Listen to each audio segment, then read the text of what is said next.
All right, let's talk a little bit about Bugonia. It's the latest film from Yorgos Lanthimos, which once again stars his muse Emma Stone, although the main character is probably Jesse Plemons' character, Knockout. Teddy, a conspiracy theory-obsessed man who decides to kidnap a high-power CEO because he's convinced that she's an alien. This is a really interesting subversive comedy that I think plays off of some simmering social tensions and paranoid delusions, or perhaps not so paranoid delusions.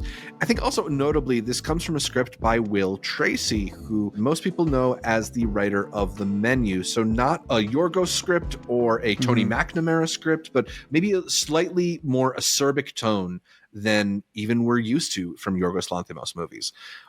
I know Yorgos is hit or miss for you, Arturo. Was Bugonia a hit or a miss?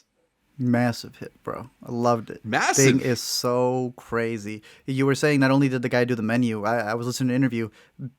He used to work for The Onion, and I'm like, oh, yeah. I see that all over this. There is so many funny lines in this movie. Alina and I have been quoting you see that shake in your voice? That's them taking your confidence away.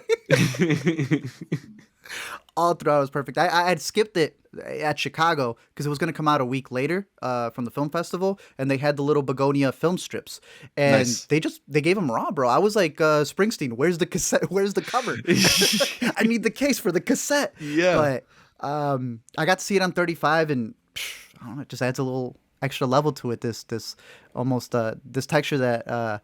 Especially in a world where they got her covering up so she doesn't, contact her mothership. And I think the ending is fantastic. I have yet to see the original that it's based off of. I want to see the Korean film. Yeah, so I want to go compare it to that one. But just performance-wise, please go see this in the theater. I saw they were having prime showings, maybe even in Dolby. I think the music, not just the needle drops, but the music itself, the way that it's shot, but all of them are hitting. Jesse Plemons is incredible in this movie. This should be an Oscar nominee. Would you consider her supporting? Because Emma's way more physical than I expected in this movie. Yeah, it's really right on that line between lead and supporting, because she does have quite a bit to do, although not as much as Jesse does in this movie. Maybe I'd consider her supporting, but she's also Emma Stone. She probably will go lead. The cousin, also very good, and the guest, Stav. Stavy boy. He did it. Stavy baby. Nah, he did it. He fits so well. I'm so proud of him. Yeah. Fantastic. Yeah, very interesting to see Stavy in the Yorgos extended universe. I guess they share that Greek lineage there. Yeah. I totally agree with you that Jesse Plemons is so excellent in this movie. He's asked to ride a really narrow line where you have to both believe that he's this guy who has kind of lost himself to this conspiratorial thinking, and yet maybe there's something there. Maybe he's not completely crazy. Exactly, yeah. He's really funny in the performance. You also talked about how it's shot. This is another collaboration between Yorgos Lanthimos and the cinematographer Robbie Ryan, who has been his go-to guy for a few movies now, and I think really does an incredible job of taking these angles that just there's something uncanny about them that's a little off kilter and helps ease you into this world where things are not as they should be as they first appear. I like his work a lot.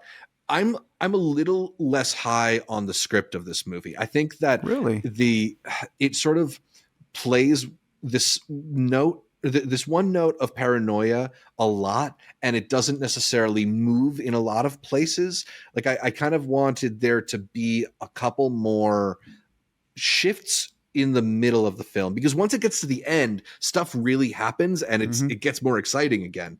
But there's a lull in that second act where I just kind of feel like we're trapped at the house waiting for somebody to make a move.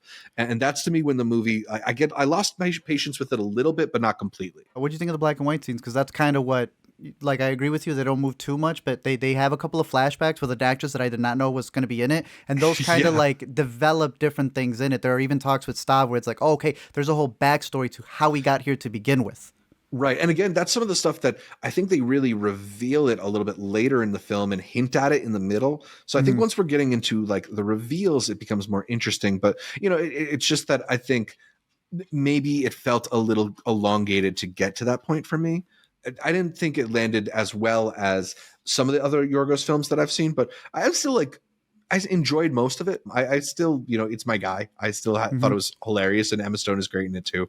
But at least if we're comparing it to other Yorgos movies, considering he's also been one of my favorite contemporary filmmakers, I don't have it on the same level that I have Poor Things or The Favorite. Okay, so you went 4 stars on Letterboxd for this one? Yeah, I love it. There are so many conversations that they have where you could see them kind of adjust to each other. Especially she's captive. She's like, got it. You want me to say it this way? He goes, I know what you're doing to me, you evil alien. And I love that back and forth. Her trying to adjust to him and him trying to like not be persuaded. Really good movie. I would recommend it in theaters for the sound of it and the visuals as well.